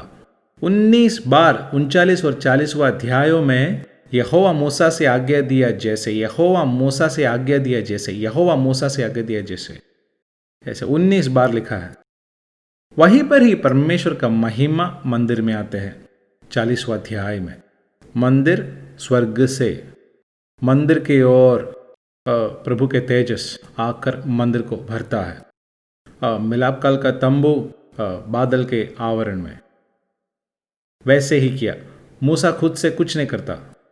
पर्वत में दिखाया एक नमूना है, निवास स्थान और उसके सारे वस्तुएं जो आदेश में देता हूं, वो आदेश मिलना है। वो वास्तविक तौर पर चाहने वाले मूसा को अनेक वर्षों का, 40 सालों का शिक्षा, फिर 40 वर्ष का शिक्षा, फिर उनका निर्गमन, 7 अवस्थाएं मूसा की जिंदगी में मैं इन दिनों में सिखाता हूं और हम एक समय सीखेंगे इस बाइबल क्लास में। मेरी अनुभव में बहुत लोग बोले उनके जीवन में बदलाव लाए हैं, एक बेदारी लाएंगे, है ना। मूसा के जीवन के 7 अवस्थाएं, फेसेस। तो यहां हम पढ़ते हैं परमेश्वर का महिमा उतारने का कारण मूसा ने वैसे ही किया हो। क्या रिश्ता है मूसा का परमेश्वर से? मूसा, हम जानते हैं, तंबू को लेकर छावनी के बाहर जब वो मूसा प्रभु के संगति में बैठने पर एक मित्र से बात करने जैसा परमेश्वर ने मूसा से, हम भी ऐसे बने मेरे प्रियो, इस आज्ञाकारी जीवन में आत्मा के पूर्ण अधीनता में हम आए तो हम भी इस जीवन में प्रवेश करेंगे, है ना। तो दूसरा, मंदिर बनाते हैं बलि के लिए, ये याद रखना। मंदिर बनाते हैं अपना दिखावट के लिए नहीं, है ना। वो हम यानी कि एस्रा की पुस्तक में जब हम पढ़ते हैं यहोवा का मंदिर बनाते हैं, बलि का स्थान, है ना, बलि चढ़ाने का स्थान के रूप में मंदिर। तो हमारे मंदिर, शरीर का ये जो मंदिर, वो बलि चढ़ाने के लिए है, परमेश्वर को प्रसन्न करने वाला बलि चढ़ाने, जीवंत, पवित्र और प्रसन्न, वो सच्ची आराधना। अगर हमारे व्यक्तित्व दिखाने के लिए, अपना सामर्थ्य दिखाने के लिए है तो, बस हमारे दिखावट के लिए है तो प्रभु का मंदिर नहीं, है ना। वो अलग एक आत्मा है, लेकिन ये सच्चाई जानने वाला, उनके द्वारा जीवंत, पवित्र और प्रसन्न करने वाला एक बलि, इसके द्वारा परमेश्वर का इच्छा करने वाला एक मंदिर वो बनेगा। तो यहां पढ़ने से 40वां अध्याय निर्गमन 40 में प्रभु का महिमा आज्ञाकारिता से, आज्ञाकारिता एक ही से, आज्ञाकारिता के साथ, भक्ति के साथ, भय के साथ मूसा मंदिर बनाने पर प्रभु का महिमा उतराया। लेकिन लेवी व्यवस्था 8-9 अध्याय हम पढ़ने पर यह सब बलि का नियम है। याजकों का अलग करना, नियम के अनुसार बलि चढ़ाना, है ना। इसमें सब पढ़ने का समय नहीं, इसलिए नीचे की ओर पढ़ने पर यहोवा मूसा के द्वारा दिया हुआ हर एक आज्ञा को हारून नहीं तो 12 बार यहोवा के आज्ञा के अनुसार ही किया, यहोवा के आज्ञा के अनुसार ही किया, यहोवा के आज्ञा के अनुसार ही किया। 12 बार वो बलि के नियम के संबंध में लेवी व्यवस्था में हम देखते हैं। तो कितना महत्वपूर्णता से मूसा और हारून सब वो सेवकाई ले लिया। 9वां अध्याय में उस प्रकार यहोवा का आज्ञा अनुसार वो करने पर 23 और 24, 9 का 23 और 24। तब मूसा और हारून मिलाप वाले तंबू में गए और निकलकर लोगों को आशीर्वाद दिया। तब यहोवा का तेज सारी जनता को दिखाई दिया और यहोवा के सामने से आग निकलकर चर्बी सहित होम बलि को वेदी पर भस्म कर दिया। इसे देखकर जनता ने जय जयकार का नारा मारा और अपने अपने मुंह के बल गिरकर दंडवत किया। वाह, यह है आराधना। ताली के लिए उत्साह देना नहीं, ड्रम बजाने के लिए उत्साह देना नहीं। हालेलुया। परमेश्वर का महिमा प्रकट होने पर उनका आग, है ना, पेंदकुस्त के दिन में यही हुआ, है ना, आग उतरना। बलि के लिए आग जरूरी है ना। मैं तुम्हें आत्मा और आग से बपतिस्मा दूंगा, है ना। तो बलि के लिए मंदिर चाहिए, बलि वस्तु चाहिए, बलि स्थान चाहिए, आग चाहिए, छुरी चाहिए, जल चाहिए, जल, छुरी, आग, ये सारे बातें। फिर लकड़ी भी साथ है। वे मोरिया पर्वत के तराई में आने पर लकड़ी किसके कंधों पर रखा? हाँ, किसके कंधों पर था? इसहाक के, है ना। वो एक रूपक है, यीशु मसीह भारी जो क्रूस के साथ। तो हमें क्रूस का ज़रूरी है। अगर कोई मेरे पीछे हो ले तो वे अपने आप को त्याग करके क्रूस उठाकर हर दिन मेरे पीछे हो ले, है ना। तो दैविक जो परमेश्वर के नियम के अनुसार आज्ञाकारिता में एक जीवन जीने पर ही परमेश्वर का आग, पवित्र आत्मा के आग हम पर हमेशा जलते रहना है। तो इस प्रकार गिरा हुआ आग बुझना नहीं, वो बलिवेदी में हमेशा जलना है ना। वो आग बलि में इस्तेमाल होता है, वो आग बत्तियां जलाने के लिए और धूप के सुगंध द्रव्य के लिए भी।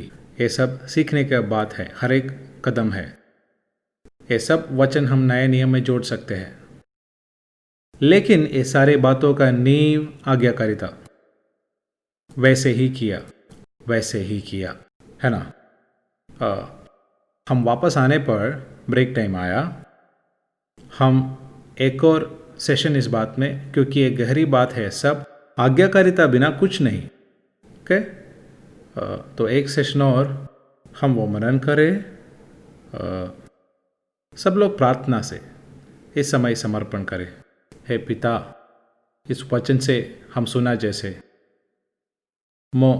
आदम हवा उनके आज्ञा भंग से उनको एदन नष्ट हो गया, तो भी आप क्रूस के मृत्यु तक आज्ञाकारी बनकर वो सेवकाई निभाने पर आपके आज्ञा मानने वालों के लिए सदाकाल के उद्धार का कारण हो गया। ये स्वच्छता के ओर प्रवेश करने के लिए उसका दरवाज़ा आपने खोला। आज्ञाकारिता, आपके आज्ञाओं को वैसे ही मानने के लिए आपका पावन जो मार्ग महान पद चिन्हों का पीछा करने आदेश के रूप में दे रखा, आपके पद चिन्हों को हल्लेलुया आपका पीछे हो लेने प्रभु मेरा सहायता कर।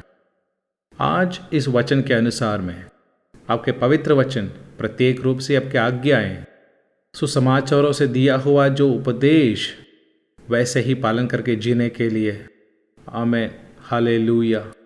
नष्ट हुआ जो वापस पाने के लिए, प्रभु को प्रसन्न करने वाला बलि चढ़ाने के लिए, आपके एक सच्चा सेवक बनने के लिए अपने आप समर्पण करता हूँ।